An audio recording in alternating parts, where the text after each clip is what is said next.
Welcome to Garam Garam Bezawada రుచుల్లో. ఈరోజు మనము తోటకూర పెసరపప్పు ఫ్రై చేసుకుంటున్నామండి.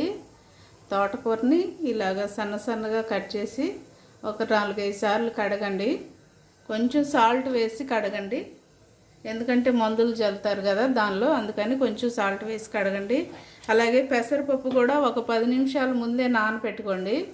నీళ్ళల్లో నానబెట్టేసి శుభ్రంగా కడిగేసి నానబెట్టేసుకోండి. ఆ తర్వాత ఇలాంటి సన్నది వడబొట్టు ఉంటే మీ దగ్గర వడపోసి పెట్టండి. వాటర్ అంతా కూడా కిందకి దిగిపోద్ది కదా. ఇలాంటి వడబొట్టు ఉంటే చిన్నది కానీ పెద్దది కానీ ఏదైనా మీ దగ్గర ఉన్న దానిలో వడపోసేయండి, వాటర్ అంతా కూడా పోతుంది. ఇప్పుడు మనం ఫ్రై చేసుకుందామండి. స్టవ్ వెలిగించి చిన్న గిన్నె పెట్టానండి, మీ దగ్గర కళాయి ఉన్నా పెట్టుకోవచ్చు. తగినంత ఆయిల్ వేసుకుందాము. ఆయిల్ హీట్ ఎక్కిన తర్వాత ఒక పెద్ద సైజు ఉల్లిపాయ, కొంచెం కరివేపాకు నేను వేస్తున్నానండి.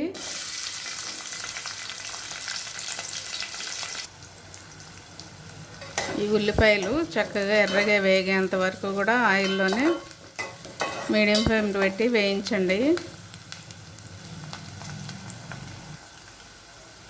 ఇప్పుడు మనము ఈ సన్నగా కట్ చేసి పెట్టుకున్న ఈ తోటకూర వేసేస్తున్నానండి.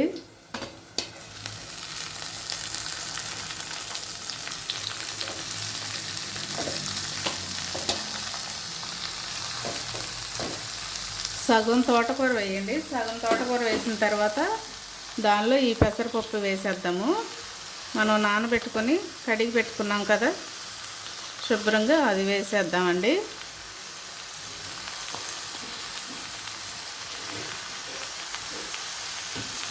ఆ తర్వాత మిగిలిన తోటకూర కూడా వేసేయండి. ఇది వాటర్ వేయకూడదండి, ఈ తోటకూరలో వచ్చిన వాటర్తోనే చక్కగా మగ్గిపోతుంది.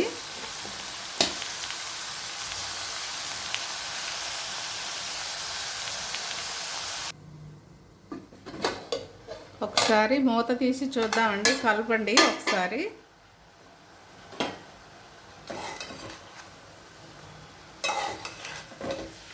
ఇలా కలిపితే ఏమైందంటే ఈ వాటర్ అంతా కూడా చక్కగా అడుక్కెళ్ళి బాగా మగ్గిపోయిద్దండి. మధ్య మధ్యలో కలుపుతూ ఉండండి అడుగంటకుండా. మూత పెట్టేసుకుందామండి. మూత పెడితే ఏమైందంటే త్వరగా మగ్గిపోయిద్దండి. ఒకసారి కలుపుకుందామండి.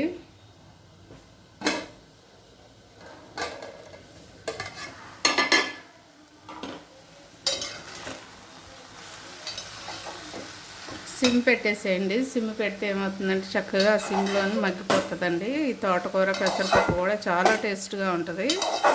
మీరందరూ కూడా తప్పకుండా ట్రై చేయండి. ఇది లేతగా చాలా బాగుంది, తోటకూర కూడా ఫ్రెష్గా ఉంది. సో దీనిలో నేను పచ్చిమిర్చి వేస్తున్నాను. లేత తోటకూర తెచ్చుకోండి, ముదిరిపోయింది అయితే సరిగా ఉడకదు. ఇలాగా మనం ఫ్రై చేసుకుంటే కనుక లేత కూర చూసి తెచ్చుకోండి.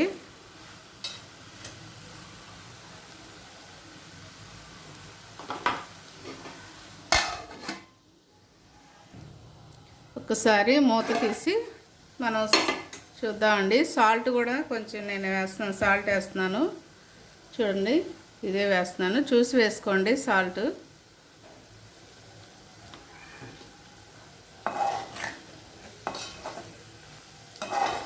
చాలా టేస్ట్గా ఉంటుందండి ఇది అయితే. తోటకూర పెసరపప్పు చాలా బాగుంటుంది. మీరు కూడా తప్పకుండా ట్రై చేయండి, నాకు కామెంట్స్లో పెట్టండి.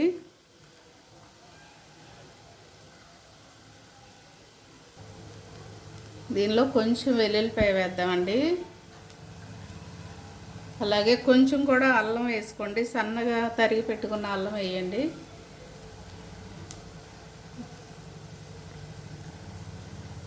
లైట్గా వేసుకోండి.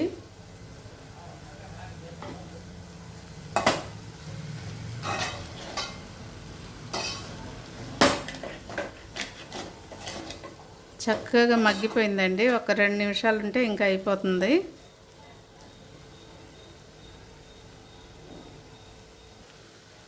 ఈ తోటకూర ఫ్రై అయిపోయిందండి. ఇప్పుడు మనం కారం వేసుకుంటున్నాము, ఎందుకంటే చక్కగా మగ్గిపోయింది. మనం ఒక స్పూను కారం వేస్తున్నానండి. మీరు కూడా ఫుల్గా వేసుకోండి, స్పూన్ ఫుల్ వేస్తే సరిపోతుంది. ఒక్క స్పూన్ వేయండి, ఫుల్గా సరిపోతుంది కారం.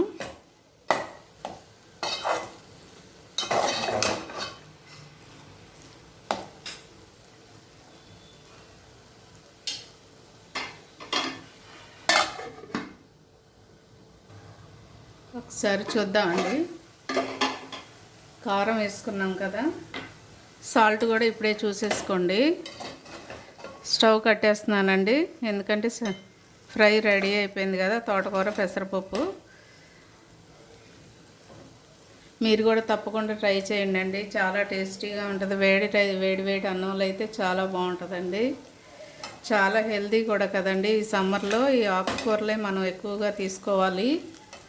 నేను స్టవ్ కట్టేసి బౌల్లోకి తీసుకుంటున్నానండి. ఫ్రై అయితే చాలా బాగుంటుంది ఇది.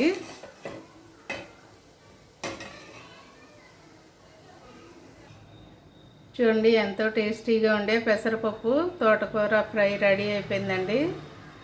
కొంచెం కొత్తిమీర వేసుకుందాం దాని మీద మనము. మీరు కూడా తప్పకుండా ట్రై చేయండి అండి. అలాగే మా ఛానల్ని సబ్స్క్రైబ్ చేయని వారు ఉంటే సబ్స్క్రైబ్ చేయండి, షేర్ చేయండి, లైక్ చేయండి. Thank you.